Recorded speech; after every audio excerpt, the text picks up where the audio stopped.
Many of you have experienced unnecessary setbacks in your life because you haven't managed your relationships the way that you should have. Some of you have been allowed yourself to be programmed into an approach to relationships that's casual. This approach never psychologically works out well for the participants, believe me. With all the different things that can happen, there's nothing worse than having a partner that's sleeping with other people, or you're involved with somebody that's sleeping with other people. This brings tremendous turmoil and upset and doubt in your mind and life. Jealousies and other can actually lead to very harmful injury mentally and physically. Some people commit murder to try and enforce what they would like to have or to describe as an exclusive relationship. But some people you get involved with just ain't going to allow that to happen. Come on, mate. This is one way, one matrix that people get caught into. Another matrix, of course, is drugs, alcohol. Once you get caught in that matrix, it's a very hard one to find your way out of. You'll have outside influences, inside influences. Can't hang. Encouraging you to be on that pathway, and it's a pathway that leads to ultimate harm and destruction in micro-incremental ways. It micro-incrementally creeps up on you, creeps up on your health. G'day mate, how are you? Bit by bit, it will rip you down. You'll have peer pressure and outside influences. You might be rebelling against your parents. You could be trying to find an answer to something that's not going to be found that way. All these things will, piece by piece, pull you to pieces mentally and physically. They'll creep up on you.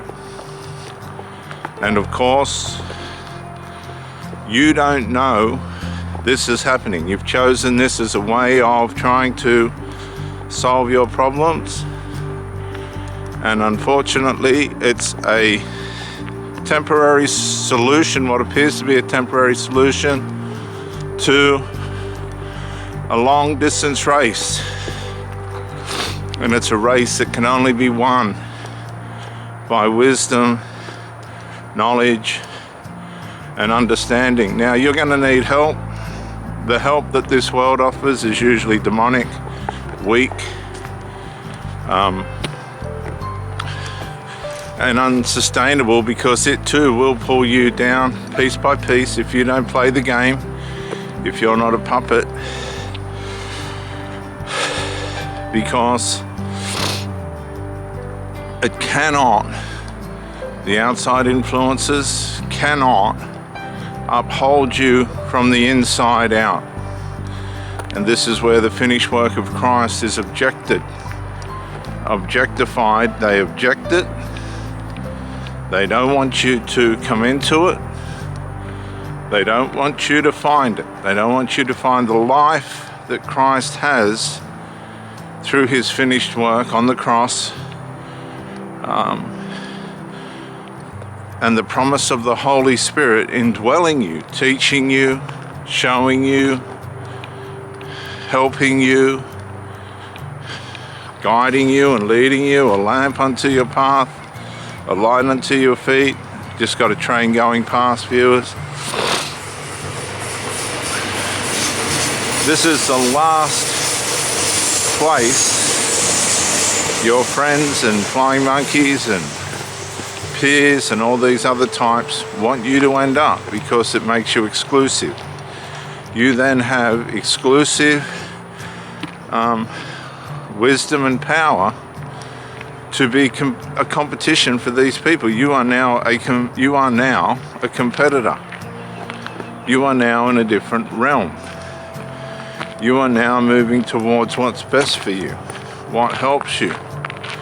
That's what you are. And so, of course, this is going to shift the dynamic of your friendships, the dynamic of your relationship with your parents and all the rest of it. Probably, at least initially, in the opposite, but what you'll find is as you start to improve and the objectification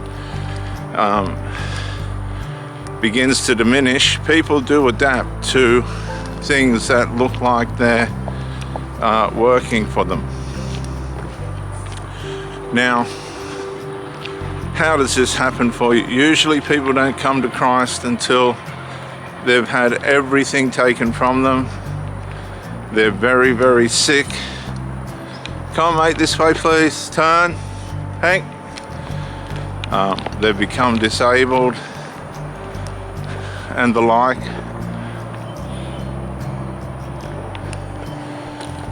Or some horrible things happen. They've come home and somebody's having sex with their partner, or they've found out the partner's been having an affair.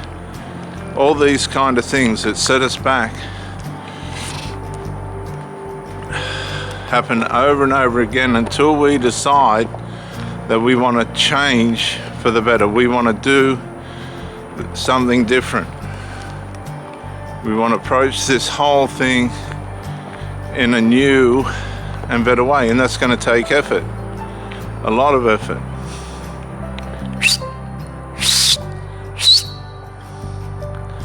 An effort that will press you from all sides. You'll have all different influences and other things and powers of darkness trying to stop you from pressing into what's best for you.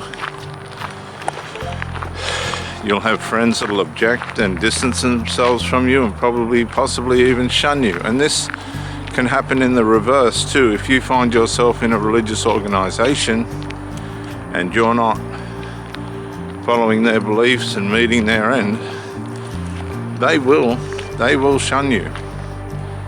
So you've got to make this a private journey, a journey that is for you. And there's some bloke opening up the Seventh-day Adventist church this morning.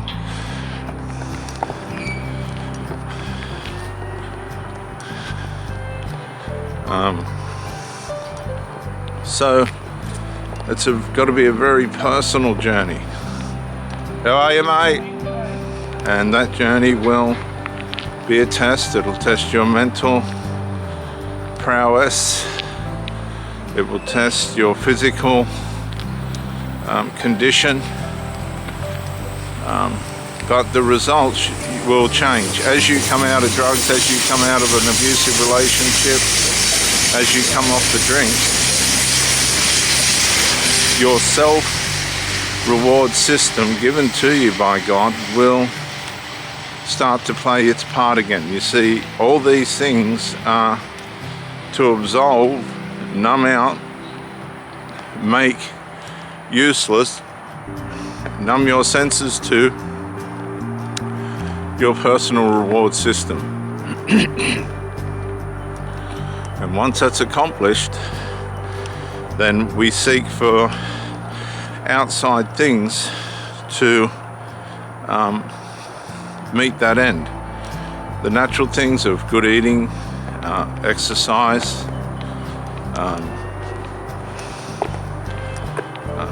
rest, sleep, all this sort of stuff, reading, knowledge and things like this start to come back into place.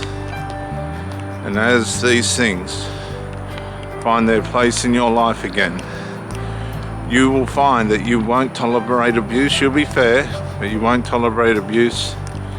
You won't tolerate foolishness. You won't tolerate drugs and alcohol and all these other things that are subtle ways of destroying us. They make you feel good temporarily and then start to destroy you. And then you'll have a vision and a way for you to track and return to the way your life was meant to be.